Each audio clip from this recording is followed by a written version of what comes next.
करते हैं। आज का जो टॉपिक है मेरे पास, अभी 2-6 मिनट और है, 10 मिनट में इसको कवर करते। जो टॉपिक है, the future of coding is no code और नो कोड। इस टॉपिक को शेयर करने का मकसद ये है कि हम एक तो जो हम दो चीजें यूज करते हैं उसकी टर्मिनोलॉजी कुछ हमें क्लियर हो जाए, और इसके अलावा फ्यूचर किस तरफ जा रहा है एज ए डेवलपर, हमें क्या चीजें अडॉप्ट करनी चाहिए उसको। To start with the mindset of a investor or startup business, खासतौर पे वो स्टार्टअप बिजनेस जो जिसके पास बहुत ज्यादा फ्यूल नहीं है और बहुत कम पैसों में वो एक आइडिया पिच करके उसका रिजल्ट देखना चाह रहा होता है। और हमारे पास एज अ सर्विसेज बिजनेस ऐसे बहुत से स्टार्टअप्स आते रहते हैं। उनका माइंडसेट क्या होता है? उनका माइंडसेट ये होता है कि फौरन से कोई चीज बनाई जाए, प्लग एंड प्ले किया जाए और जिसका वो रिजल्ट देख सके कि इज इट प्रूफेबल, जिसको हम पीओसी भी कहते हैं या एमवीपी भी कहते हैं, मिनिमम वायबल प्रोडक्ट है, और बेस्ड ऑन दैट फीडबैक जो यूजर्स का मिले वो डिसाइड कर सके कि उन्होंने आगे लेकर चलना है कि नहीं चलना। और लकीली जिस जगह पर हम अब हैं, जहाँ पर 2021 में हमारे पास इस तरह के बहुत से सोल्यूशन होते हैं कि हम उनको जल्दी पिच कर सकते हैं, बट वो हम क्योंकि हमें इतनी नॉलेज नहीं होती तो वो हम बार पिच नहीं करते। तो स्टार्टअप माइंडसेट ये होता है कि यहाँ पे प्रॉब्लम है, कोई ऐसा सोल्यूशन जो बड़ा रेडी टू प्ले हो, प्लग एंड प्ले करें and just we code and make it live, release करें और उसका एक फीडबैक साइकिल में पता चलना शुरू हो जाए कि क्या फीडबैक मिलता है, उस पर मजीद इन्वेस्ट करना चाहिए, लाइन गुजारना चाहिए। और as a developer which I perceive, I might be wrong, हमारा ये माइंडसेट होता है कि यार हमने काम क्या करना है और हम कोडिंग को समझते हैं कि ये तो असल काम है, लेकिन इसके अलावा जो सारे काम है ना वो शायद एक अलग डोमेन के काम है। Started with the documentation, analysis, फिर राइट सोल्यूशन को पिक करना, राइट टेक्निक्स को देखना। अब इन सबको जो है ना एक किस्म का समझ होता है यार ये तो मेरा काम नहीं है, ये तो कोई और काम है। इवन कि अगर हमें कोई इस तरह की प्रॉब्लम आ जाए जो सबसे डिफरेंट हो, हम थोड़ा सा रिलक्टेंट फील कर रहे होते हैं, हमारा माइंडसेट ये बना होता है कि यार this is more like research, it's not like a coding, it's like something else, right? तो हमें उस माइंडसेट को किस तरह थोड़ा सा डेवलप करना है, इस पर थोड़ी सी बात हो जाएगी यार। और इसके अलावा इस पे बात कर लेंगे कि कौन जो स्टार्टअप्स हैं किस तरह उन्होंने ready to plug and play no code solutions use करके या नो कोड सॉल्यूशन यूज करके बहुत आगे गए और एमवीपी बनाए और सब चीजें। अच्छा, हम स्टार्ट करते हैं एक कंपनी से, एक स्टार्टअप का आइडिया से। वो आइडिया ये था कि उन्होंने कहा कि हम आपको रिकमेंडेशन देंगे क्योंकि there are different fashion outlets, industries, websites. So हम आपको based on your interest हम आपको recommendation दिया करेंगे कि आपके पास आपकी जो लाइक है या डिसलाइक्स है उसकी बेस पे कौन सा जो है ना स्टाइल और कौन सी वेबसाइट जहाँ पर आपके रेलेवेंट जो कपड़े हैं वो आपको मिल रहे हैं। उन्होंने वो जब गए किसी कंपनी के पास गए होंगे, उन्होंने उनको बजट दिया होगा कि हम एक ऐप बनाएंगे, मोबाइल ऐप होगी, ऐसा ब्रेड करना चाह रहे हैं, फीचर इम्प्लीमेंटेशन इंजन होगा, blah blah. To start with a very lean approach, उन्होंने क्या किया, उन्होंने कोई ऐप ना बनाई, जस्ट उन्होंने एसएमएस को यूज किया और एसएमएस में वो पिक्चर सेंड करते हैं लोगों को, लोग उस पे उस एसएमएस को जैसे होता है लाइक करते हैं, जो आईफोन का एसएमएस की फैसिलिटी होती है, आप लाइक या रिएक्शंस कर सकते हैं या उस पे रिस्पॉन्ड करते हैं yes no I like it, I don't like it. और बैकएंड पे उनका एक इंजन है, रिकमेंडेशन इंजन, जो ये सारी चीजें नोट करता है और बेस्ड ऑन दैट वो फिर आपको जो है रिकमेंडेशन सेंड करता है। तो वो एक एग्जांपल बनी कि विदाउट राइटिंग एन ऐप उन्होंने क्या किया, पीछे वीडियो की एपीआई लगाई, जिसको हम सबको पता है एसएमएस के लिए यूज होता है, रिसीविंग भी और सेंडिंग भी। तो वीडियो की एपीआई उन्होंने लगाई, रिकमेंडेशन जो उनका था इंजन था वो उन्होंने बिल्ट इन किया और यूज करते हुए उन्होंने ये ऐप जो है मार्केट कर दी और फिर प्री सीड फंडिंग और इस लेवल पे पहुंच गए। तो ज्वाइन जॉइन कैच के नाम से वो है साइट। और इस तरह के सोल्यूशन हमारे पास होते हैं अमूमन। स्टार्टिंग हर एक को पता है वर्डप्रेस का, इट्स अ नो कोड और नो कोड टाइप थिंग, जिसमें आपको कोई काम नहीं करना पड़ा और बहुत चल रहा है। इवन क्लस्टर्स की वेबसाइट भी इस टाइम वर्डप्रेस पे है, ऐसे ही है ना सर? वर्डप्रेस पे क्लस्टर्स की साइट। और हमारे पास इतने ज्यादा इस टाइम थर्ड पार्टी एप्लीकेशन है जो कि डेवलप हो चुकी हैं, टेस्टेड हैं, and many of them are paid. तो उनका पूरा इंफ्रास्ट्रक्चर है, अगर कोई आपको इशू आता है सपोर्ट देते हैं सारी चीजें। और जब भी आप न्यू कोड लिखते हैं तो कोड लिखने में एक चीज है, उसको फिर पुश करना, उसके बाद एक पूरा साइकिल चलता है जिसमें मैच्योरिटी तक पहुंचता है। कोई भी कोड जो हमने आज लिखा है वो फौरन से मैच्योर नहीं होता। तो राइटिंग अ बेयर कोड और फाइंडिंग अ सॉल्यूशन जो आपकी उस सॉल्यूशन को, जो वो आपकी उस प्रॉब्लम को रिजॉल्व कर रहा है, हमें इस अप्रोच की तरफ जाना है, शिफ्ट होना है, और ये बहुत जरूरी हो गया पहले।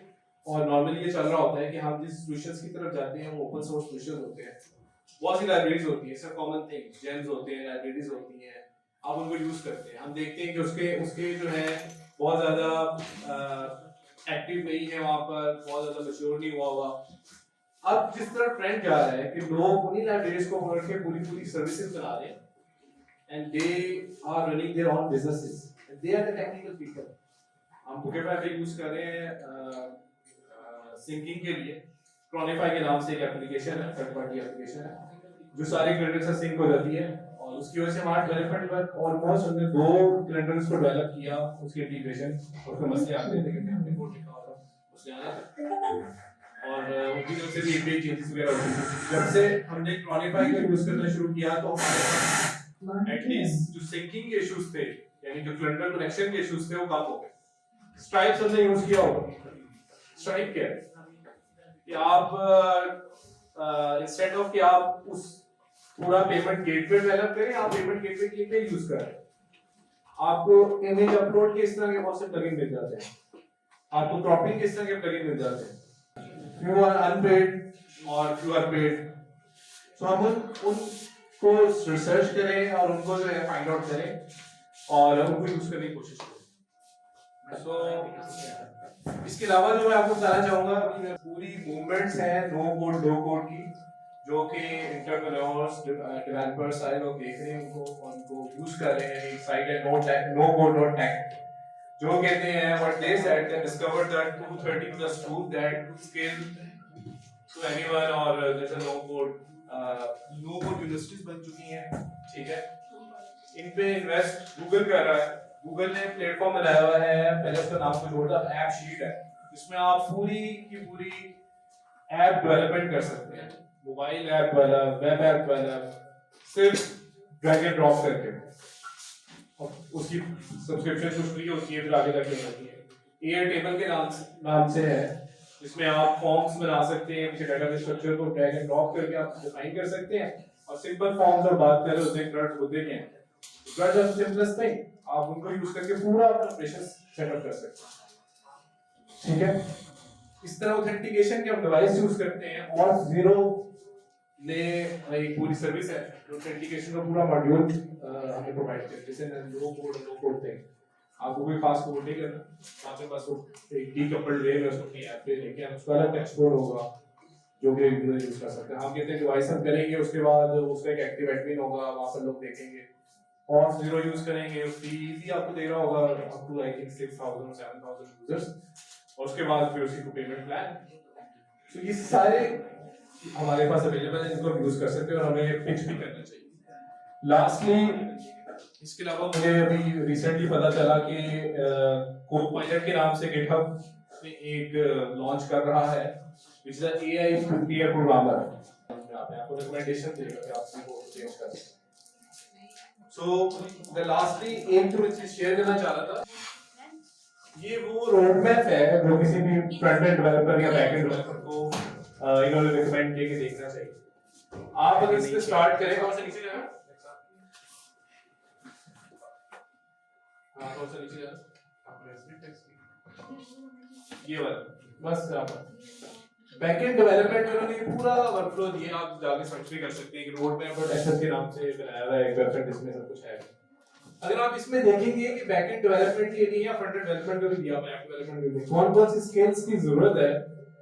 सो हमें उसमें कोडिंग का शायद इस पूरी जो नीचे तक जाते हैं ना, थोड़ा सा और करते हैं, एंड तक जाता है बस, ठीक है, नीचे तक जाएगा, इस तरह आप लेते होगे। So coding it's about like 10 to 20%। क्या चीजें बहुत ना ऊपर से स्टार्ट होते हैं, हाउ इंटरनेट वर्क्स, फिर डेटाबेसेस तो ना कोडिंग, राइट। फिर आपके ओएस के concepts is not a coding. फिर आपके सीआईसीडी के कॉन्सेप्ट, फिर आपके एपीआई के कॉन्सेप्ट, वेब सिक्योरिटी के कॉन्सेप्ट्स, टेस्टिंग के concept, design and development principles के कॉन्सेप्ट, इलास्टिक सर्च इंजन के कॉन्सेप्ट। सो ये वो सारी चीजें हैं, वेब सर्वर, ऐप सर्वर, ठीक है, ये वो सारी चीजें हैं जो हमें रिक्वायर्ड होती हैं। सो मैं जो मैसेज इस टॉक के बाद देना चाहता हूँ, ये देना चाहता हूँ कि हमें कोडिंग के साथ साथ इन प्लेटफॉर्म्स को, इन टेक्निक्स को अपने लर्निंग के पैराडाइम में लेके आना पड़ेगा। और अगर हम ये सिर्फ समझते हैं कि सिर्फ हमें जो कोडिंग आ गई है, किसी भी लैंग्वेज की हमें आती है या सीखना चाहते हैं, so it's like 10 to 20% of all the game. 80 to 90% जो गेम है वो हमें समझने के लिए किसी चीज के इंटर जाना पड़ेगा। Thank you very much.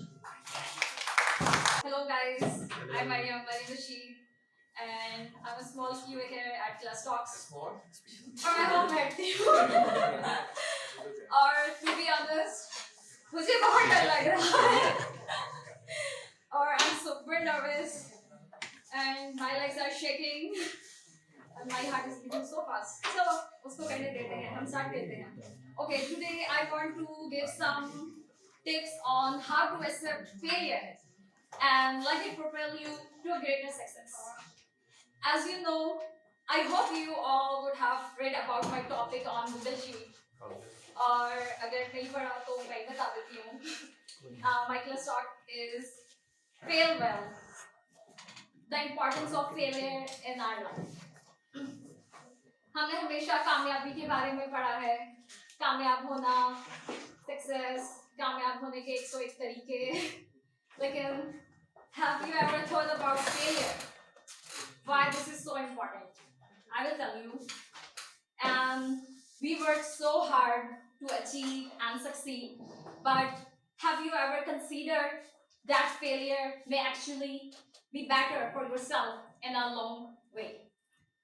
There is a very famous quote of Ralph Waldo Emerson, जो कि बहुत लंबा था तो मैंने कागज पे लिख दिया. वो कहता है, हम देखते हैं वो क्या कहता है. वो कहता है, the greatest glory in living lies not in never failing, but rising every time we fail. In other words, the failure is what spurs us on, not success. हमेशा हम आगे बढ़ते हैं failure के साथ. Comfort जैसे ही हम success कामयाबी हासिल कर लेते हैं, हम अपने comfort zone में आ जाते हैं, तो हम आगे नहीं बढ़ पाते. Without failure, few of the greatest inventions known to man would exist today. But yet, society looks down on failure and making us believe that it's a flaw in our character. Don't fall for that lie. Let your failure propel you to success at a far greater level than you ever imagined. Don't afraid of failure. Actually, failure is our teacher. It's telling us how to be a better version of yourself. Every success is built, greater success is built on failure, frustration, even catastrophe.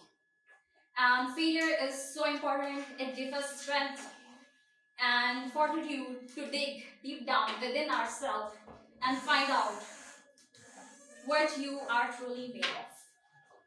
Plus, you will learn a lot from failure. Without failure, we would often move forward without ever seeing a bigger picture. This is important when it comes to find a real success. और हम life में सुनते हैं हमेशा ही the greatest teacher of all is failure is the greatest teacher of all time. It offers a chance to look at the world and problems in an entirely new way. It allows you to help to step beyond what you know or think you know and look for answer where the others are afraid. Failure teaches us how to be strong and trust us, our gut feeling and all that. और उसके अलावा मुझे लगता है लोग bore हो रहे हैं तो मैं और बोलना चाहती हूँ कि हमेशा हमारी ह्यूमन नेचर है कि हम एक प्रॉब्लम का सलूशन हमेशा एक ही देखते हैं, लेकिन जैसे ही हम उस प्रॉब्लम में फेल हो जाएंगे, हम मूव ऑन नहीं करेंगे, तो हम नेक्स्ट जो उसके रास्ते हैं हम नहीं देख पाएंगे। लेकिन जो थॉमस एडिसन था, सबको ही पता होगा, जो एक इन्वेंटर था बल्ब का, उसने 1000 अटेम्प्ट में जाके बल्ब बनाया। और जब उससे किसी रिपोर्टर ने पूछा कि तुम्हें कैसा लगा 1000 टाइम फेल होके, तो उसने बहुत ही एक खूबसूरत जवाब दिया, जो कि उसने कहा, I didn't fail 1000 times. The light bulb was an invention of the 1000 steps. हम जितना फेल होते जाएंगे, हम नए रास्ते निकालते जाएंगे अपने लिए। ओके, ये हो गया हमारा इम्पोर्टेंस ऑफ फेलियर की इम्पोर्टेंस क्यों जरूरी थी फेलियर हमारे लिए। लेकिन जब हमारे पास फेलियर आ गए तो हाउ टू ओवरकम दिस, उसके लिए 4 स्टेप है मेरे पास। क्या कोई यहाँ पे ऐसा है जो लाइफ में कभी फेल नहीं हुआ? हम सब फेल होते हैं, मैं बहुत दफा फेल हुई हूँ। क्या लेकिन हमें उस फेलियर को ढंग से डील करना आता है? अपनी अंदर की दुनिया में और बाहर की दुनिया में कैसे फेलियर को डील करना है? हमें बहुत सारे लोग मिलेंगे आते जाते, यहाँ पे भी पिंग करते हैं हमें और रिमाइंड कराते हैं कि हाँ हम लूजर हैं और हम फेल हो गए। तो हम कैसे डील करते हैं इससे? क्या हमें बुरा लगता है? एक्चुअली सबको बुरा लगता होगा, मुझे भी लगता है जब हम फेल होते हैं। तो जब हम फेल हो जाएंगे तो हमें बुरा लगेगा, तो हमें अपने माइंड में ये एक्सपेक्टेशन नहीं रखनी कि जब हम फेल हो जाएंगे तो हमें बुरा नहीं लगेगा, हमें बुरा ही लगता है। और जब इस फेलियर आ जाए तो हमें कैसे रिएक्ट करना है? तो आप लोग कैसे रिएक्ट करते हो? क्या फील करते हो? गेम खेल रहे हो? आप गेम खेल रहे हो, गुस्सा, रोना धोना। मैं बहुत रोई हूँ बच्चे के कंधे पे सर रख के तो रोना क्या बुरी बात है? नहीं है बुरी बात। क्या बुरा लगना बुरी बात है? ये भी बुरे नहीं है, ये भी प्रॉब्लम है। तो प्रॉब्लम क्या है फेलियर में? जितना रोना है रो लो। हम अपने कमरे में बैठ के बहुत रोते धोते हैं क्योंकि हम दुनिया के सामने नहीं दिखाना चाहते। तो फिर प्रॉब्लम क्या है? तो प्रॉब्लम ये फेलियर का कि हम उसे फेस ही नहीं कर रहे, हमें उसे एक्सेप्ट ही नहीं कर रहे कि वो फेलियर है, और हम उसको ब्लेम गेम स्टार्ट कर देते हैं और हम उसे फेस नहीं करते। और इतनी बड़ी दुनिया है, किसी पे भी ब्लेम डाल दो। मेरी अपनी एग्जांपल, जब मैं मैट्रिक में थी, मेरा रिजल्ट आया और मैंने बहुत रोना धोना मचाया, इवन दो वो 90% थे, लेकिन मुझे बोर्ड में टॉप करना था और मेरी तो दुनिया ही खत्म हो गई और मेरे याद है मुझे, मैंने हमेश रेशमिया के गाने लगा के, सैड सॉन्ग लगा के पूरा सेलिब्रेट किया उसे क्या मैं तो लूजर हो गई, मुझे तो टॉप करना था, मेरी दुनिया खत्म हो गई। फिर मैंने ब्लेम डाल दिया लाहौर बोर्ड पे कि ये इनकी गलती है, इन्होंने मुझे मार्क्स नहीं दिए। फिर दूसरा इवेंट मेरी लाइफ का, मैंने लंग्स के लिए स्कॉलरशिप के लिए अप्लाई किया और एक दिन पहले मैंने थोड़ी सी तैयारी की और अगले दिन जाके मैंने टेस्ट दे दिया और रिजल्ट आया ना, मैं फेल हुई ना पास, मैं वेटिंग पे आ गई और मैं बड़ी होपफुल थी कि अब तो मुझे स्कॉलरशिप मिलेगा ही मिलेगा, और मैं रिजेक्ट हो गई। और मैंने फिर उन पे ब्लेम डाल दिया, लम्स वालों पे, कि इन्होंने मुझे रखा नहीं। फिर आगे गई, एफएससी आ गई, फिर मैंने लम्स के स्कॉलरशिप के लिए अप्लाई किया, वो भी बगैर तैयारी दिए गए, और फिर इस दफा मैं फिर फेल हो गई और फिर मैंने दोबारा उन्हीं पे ब्लेम डाल दिया और इस तरह करके मैंने फेस नहीं किया अपना फेलियर, मैंने उसे नहीं माना कि वो मेरी ही गलती थी। और इस तरह मैट्रिक में मार्क्स आए और मुझे तो कनेक्ट जाना था और मैं कनेक्ट नहीं जा पाई, और उसके बाद मुझे तो हार्वर्ड जाना था और आई एंडेड PUCRT तो मैंने तब भी नहीं माना उस टाइम पे, क्योंकि हमारी ईगो आ जाती है बीच में, हम नहीं मानना चाहते उससे, और जब हम ये चीजें नहीं मानते तो एक फ्रस्ट्रेशन बिल्ड हो जाती है आपके अंदर। जब फ्रस्ट्रेशन बिल्ड होगी तो वो क्रिएट करेगा एक रेस्टलेस माइंड, और रेस्टलेस माइंड के साथ आप कभी भी अपनी लाइफ में डायरेक्शन नहीं पा सकते, आप डिसीजन नहीं ले सकते। तो आपने पीसफुल माइंड लाना है, और पीसफुल माइंड के लिए क्या है step? Face it completely, your failure with your mind and heart. फिर जब आप अपने आप को फेस कर लोगे कि ये फेलियर है, फिर आपने उसको डिटैच होके अपने आप को उससे देखना है एक थर्ड पर्सन बन के कि ओके क्या गलती थी हमारी, क्यों हुआ। अगर उस टाइम पे मैं मान लेती कि हाँ फेस कर लेती तो शायद मैं यहाँ ना होती, मैं बाहर बैठी होती। और स्टेप 2, और इसके बाद जब आपने फेस कर लिया अपने फेलियर को, नेक्स्ट स्टेप क्या? फिर लोग आएंगे आपके पास और फिर आपको रिमाइंड कराएंगे कि हाँ यू आर अ लूजर, तुम फेलियर हो, तुम फेल हो। तो हाँ हमने उन्हें कहना है कि हाँ हम फेल हैं, लेकिन इस टास्क में लाइफ में फेल नहीं हुए हैं। तो ये था स्टार्टेड। अब दूसरे स्टेप पे आ गए, आपने फेस किया, आपने एक्सेप्ट किया, देन व्हाट? अब क्या है? अब इससे लर्न फ्रॉम इट, आपने इससे सीखना है। मोस्ट इम्पोर्टेंटली अगर आप अपने फेलियर से सीख गए तो आप ग्रो कर गए। और जो फेलियर आया था आपको, उसका क्या पर्पस था? पर्पस। और लाइफ में हम नॉर्मली सब लोग ही हम गलत पर्पस बनाते हैं। हम तो हमें पता ही नहीं है, जिंदगी में बैठ के हमने कभी बैठे ही नहीं और समझे ही नहीं कि पर्पस क्या है, ना ही कभी हमें किसी ने बताया कि पर्पस क्या होता है। क्या पर्पस ये है जो सलमान भाई ने हमसे बात की थी कि हमें एक मैप चाहिए और हमने एक पर्पस बना लिया, ओके हमें एक ये चीज़ चाहिए थी और हम सारी लाइफ उसके लिए स्ट्रगल करते रहे और पता नहीं कितने सालों बाद हम वहाँ तक पहुँचे और वो चीज़ हमें मिल गई। लेकिन थोड़े अरसे बाद हम यूज्ड टू हो गए और उसका मज़ा ख़त्म हो गया। तो क्या ये था हमारा पर्पस? तो ये भी नहीं था पर्पस। क्या ये हमारा समझदार कोई तरीका है जिंदगी जीने का कि हम उन चीज़ों के पीछे भाग रहे हैं? तो हमने ये देखना है कि अपनी लाइफ में से गोल को क्या, इस गोल को निकालने की क्या हम कि हम क्या हमने पाना है और खोना है। हमने ये देखना है कि इस प्रोसेस में पूरे कि हमारे अंदर से हम क्या बन रहे हैं, जो हमें ग्रोथ मिल रही है और जो हम ग्रो कर रहे हैं अपने फेलियर से। दिस शुड बी इम्पॉर्टेंट, ये हमारा पर्पस होना चाहिए।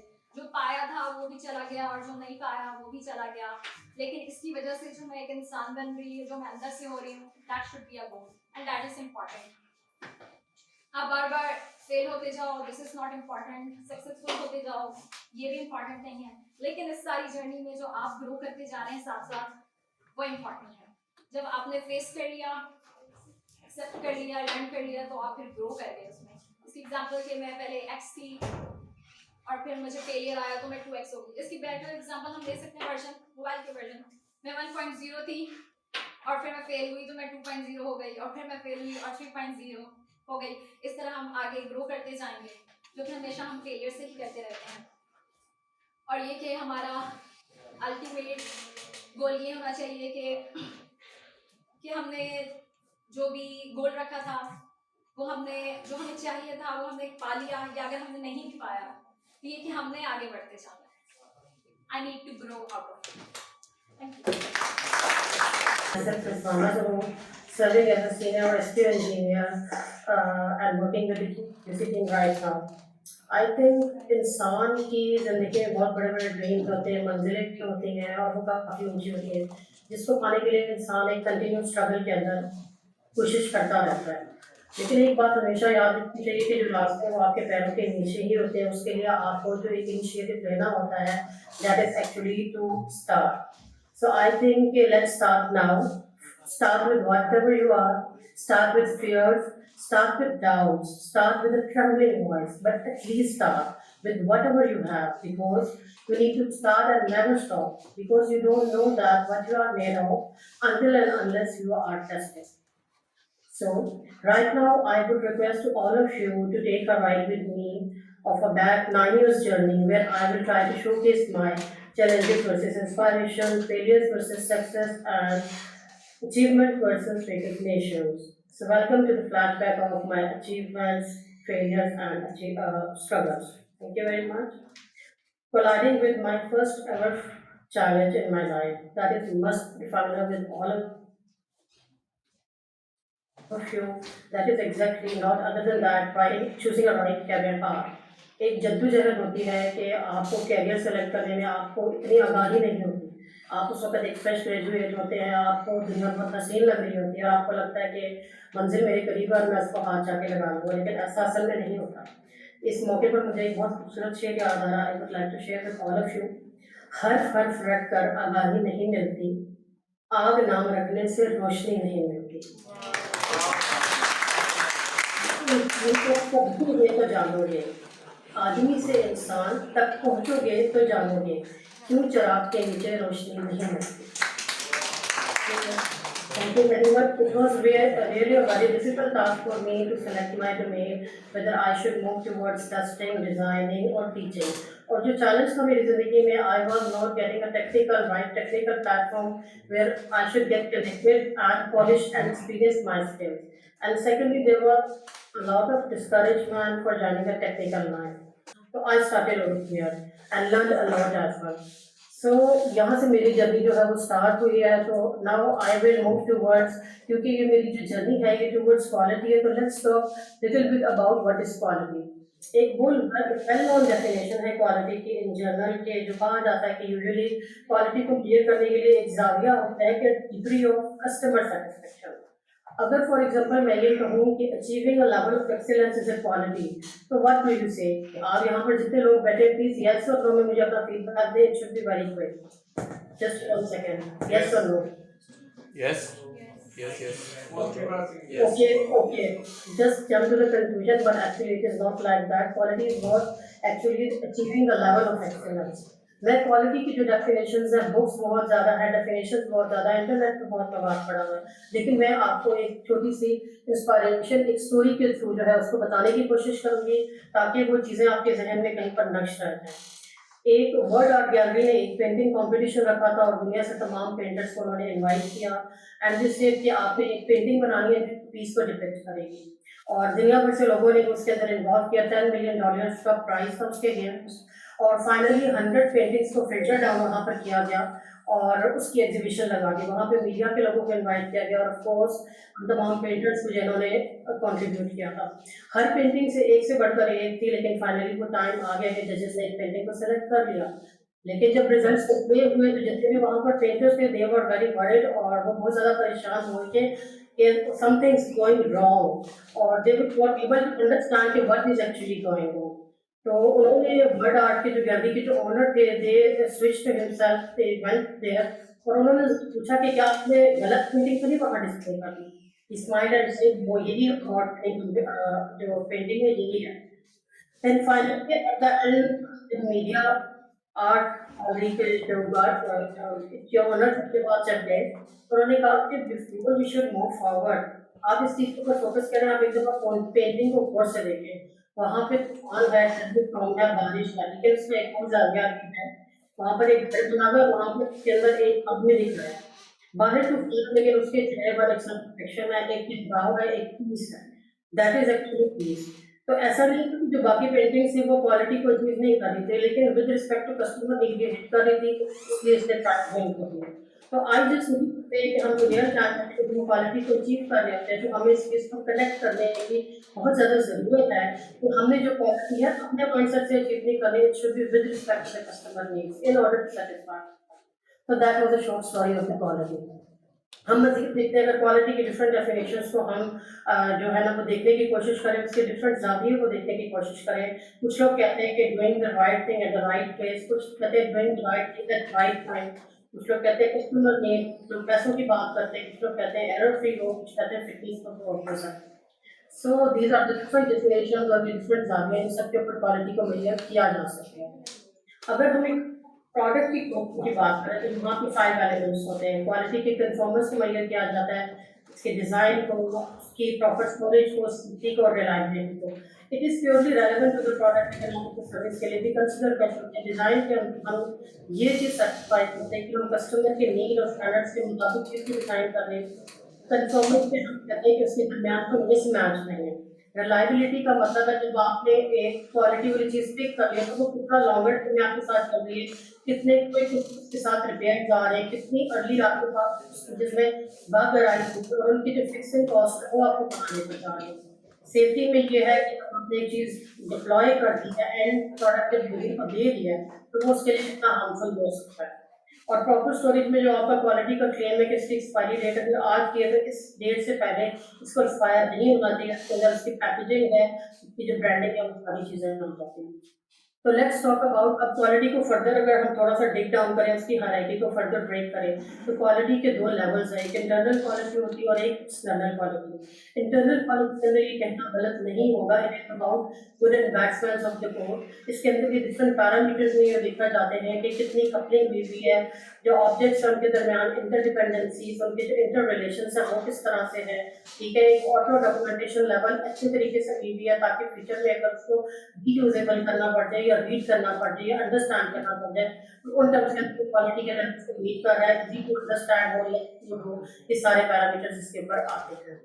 तो इसके बाद एक्सटर्नल क्वालिटी को देखते हैं जो यूजुअली हमारा कस्टमर मेजर कर रहा था, हम भी अदर टेस्टिंग इस चीज़ को बहुत क्लोजली मेजर करने की कोशिश कर रहे होते हैं। हम ये देखते होते हैं कि वो रिलायबल है, अपने कस्टमर के रिक्वायरमेंट के मुताबिक वो उसकी एक्यूरेसी को मीट कर रही है, उसके लिए वो क्लोजली रिजल्ट्स जनरेट कर रही है, उसकी maintenance cost in terms of जो भी आप फिक्स कर रहे हैं उसकी कॉस्ट कितनी है, उसके लिए वो फ्लेक्सिबल कितना है कि उसको कितना इजीली उस चीज़ को अंडरस्टैंड कर सकता है, उसके अंदर यूजर एक्सपीरियंस कैसा है। इसके साथ क्लोजली एक चीज़ बहुत रिलेट करती है कोडिंग प्रैक्टिस के, जितने अच्छे स्टैंडर्ड्स यूज होंगे उतनी एक्सटर्नल क्वालिटी ज़्यादा अच्छी डिलीवर आएगी और इसके अंदर जो फेलियर है ये ज़्यादा लॉस होता है as compared to the internal quality. तो ये चीज़ होती है। फर्दर अगर तुम देखें कि क्वालिटी के अप्रोचेज, अगर हमने क्वालिटी को मजबूत डिटरमाइन करने की कोशिश करनी है कि हम क्वालिटी को और कैसे बेहतर अंदाज में देख सकते हैं, तो हमारे पास एक डिफेक्ट मैनेजमेंट अप्रोच है जो यूजुअली हम क्यूए वाले करते हैं कि सॉफ्टवेयर की जब रिक्वायरमेंट्स हमारे पास आती हैं तो वो हमारे पास क्यूए के पास डिप्लॉय होती है। हम बहुत एलिमेंट्री स्टेजेस के अंदर इसमें इन्वॉल्व होकर अपने रिस्क एनालिसिस हाईलाइट करते हैं, on the basis of purity और सिवियरिटी उस चीज़ को कम्युनिकेट करते हैं और फिर उसके इम्पैक्ट को देखते हुए उसको फिक्स करके डिप्लॉय करवा देते हैं। कुछ उसके एडिशनल एट्रीब्यूट आ जाते हैं जिसके अंदर उसकी फंक्शनैलिटी है कि वो कितनी एक्यूरेट है रिक्वायरमेंट के लिए, वो कितना सिक्योर है, पूरे लिमिटेड किया, उसका यूजर एक्सपीरियंस कहता है। अगर उस डेटा वन स्टेजेस के बाद भी यूजेबिलिटी की तरफ लेकर जाना है, मेंटेनेबिलिटी की तरफ, तो वो कितनी है, एफिशिएंसी कितनी है, उसकी परफॉर्मेंस लेवल क्या है, ये सारे पैरामीटर्स आ जाते हैं। फिर हम सॉफ्टवेयर की क्वालिटी की कॉस्ट की बात करते हैं, बहुत एक इम्पॉर्टेंट एलिमेंट होता है। जब आप किसी भी सॉफ्टवेयर क्वालिटी की कॉस्ट को डिटरमाइन करने की कोशिश करते हैं तो इसके अंदर दो एरियाज आते हैं, एक कन्फर्मेंस कॉस्ट होती है, एक नॉन कन्फर्मेंस कॉस्ट होती है। जो कन्फर्मेंस कॉस्ट है उसके अंदर आपकी प्रिवेंशन कॉस्ट है, जिसके ऊपर आप इस चीज़ के ऊपर इन्वेस्ट करते हैं कि आपके जो डेवलपर्स जो कोड लिखते हैं वो कितने स्टैंडर्ड्स को फॉलो कर रहे हैं, उनके कोड रिड्यूस हो रहे हैं, उनका कोड क्लियर हो रहा है, वे अपने स्टैंडर्ड्स को परफेक्टली फॉलो कर रहे हैं। और अप्रेजल कॉस्ट ये होता है कि जो कॉस्ट आपने अप्लाई की हुई अपने क्यूए प्रोसेसेस को एनेबल करने में, यू आर मेकिंग श्योर कि टेस्ट केस मैनेजमेंट अपडेट हो रहा है, टेस्ट केसेस बन रहे हैं, उनकी एग्जीक्यूशन मार्क हो रही है, टेस्ट प्लान बन रहे हैं, मैनुअल टेस्टिंग हो रही है।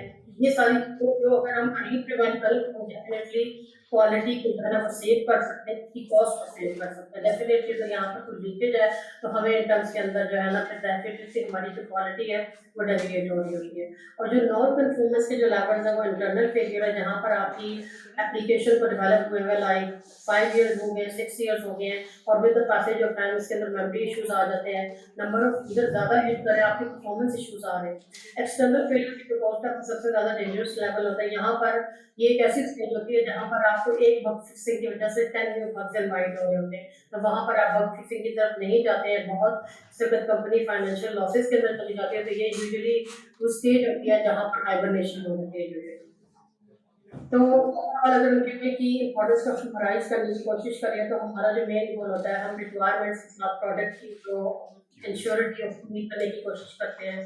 मोर इम्पोर्टेंटली इसका यूजर एक्सपीरियंस है, उसके रिस्क को मिनिमाइज करें, रिटेक्स को प्रिवेंट करें ताकि हम डिसीजन को ऊपर ले सकें। अब यहाँ एंड में एलेक्सा की लाइफ में एक टर्निंग पॉइंट आया और टर्निंग पॉइंट आने के बाद एलेक्सा को finally as software tester hire कर लिया गया। अब वहाँ पर उसके लिए जो एक सेकंड चैलेंज राइज हुआ, वहाँ पर ऑर्गेनाइजेशन में कोई प्रोसेसेस नहीं थे, कोई बजट नहीं था, कोई क्लियर डिपार्टमेंट नहीं था, कोई प्लानिंग नहीं थी। और जो टेस्ट केसेस थी वो लोगों के ब्रेक बने, instead of getting documented on the कोई एक्सेल शीट या एड होक या व्हाटएवर या किसी टूल के ऊपर। और जो बिट्स थे उसका काउंट नंबर ऑफ वक्त ज़्यादा था। और when Alexa asked what is work tracking system, they said what's that. So there was a lot of challenges that Alexa faced. Was the lack of test processes, procedures, unpredictable builds थे, उसके schedules नहीं थे, bug tracking का कोई absolute तरीका नहीं था, test case management की, और more importantly, I would like to highlight that there is no accountability, no ownership. That was the huge challenge. Alexa के पास एक प्लान था, ऐसे टर्निंग पॉइंट्स आपके लाइफ में आएंगे, आते रहेंगे, तो इनिशियल स्टेप है, ये तो चले एक प्लान है जो सोल्यूशन की तरफ, लेकिन ऐसे स्टेज में आप क्या करोगे? ऐसे स्टेज के अंदर जो मेरी तरफ से टिप्स है वो ये है कि हमें अपने मैनेजमेंट को कॉन्फिडेंस में लेना चाहिए, अपनी वैल्यू शो करनी चाहिए, अपनी ओनरशिप, अपनी क्रेडिबिलिटी प्रेजेंट करना चाहिए। आप रिसर्च करें, एक फॉर्मल केस बनाएं, अपनी नीड को कम्युनिकेट करें, आप हर उस लेयर के ऊपर एड्रेस करें, हर उस रोल के ऊपर एड्रेस करें जहां पर आपकी नीड है, और eight the and you should have a plan. Same Alexa did, and she had a plan, and that was it. She tried to focus on people, process, and product. Let's see one by one people, process, and product. तो steps ने जो recommend किए initially, सबसे पहले तो उसने अपना control ले लिया, उसके बाद उसने देखा कि मैं वीकली बेसिस के ऊपर ऐसी मीटिंग्स ऑर्गेनाइज करूँ जहाँ पर मैं वीकली बग्स को ट्रैक करना शुरू कर दूँ। उसने प्रोडक्ट ओनर और प्रोजेक्ट मैनेजर्स के साथ जो है ना कोऑर्डिनेशन स्टार्ट कर दिया। उसने एक फीडबैक था वो क्विकली जो है ना क्लाइंट से या टीम से लेना शुरू कर दिया, और जहाँ पर से क्वालिटी कंफर्मर्स चाहिए तो वहाँ से पूछकर अपडेट कर दिया। उसने मेक श्योर किया कि हमारा जो वर्क जो है वो इट इज टोटली राइट, वहाँ पर कोई चीज़ मिस आउट नहीं हो रही है। और सबसे इम्पोर्टेंट थी assigning responsibility and the duties.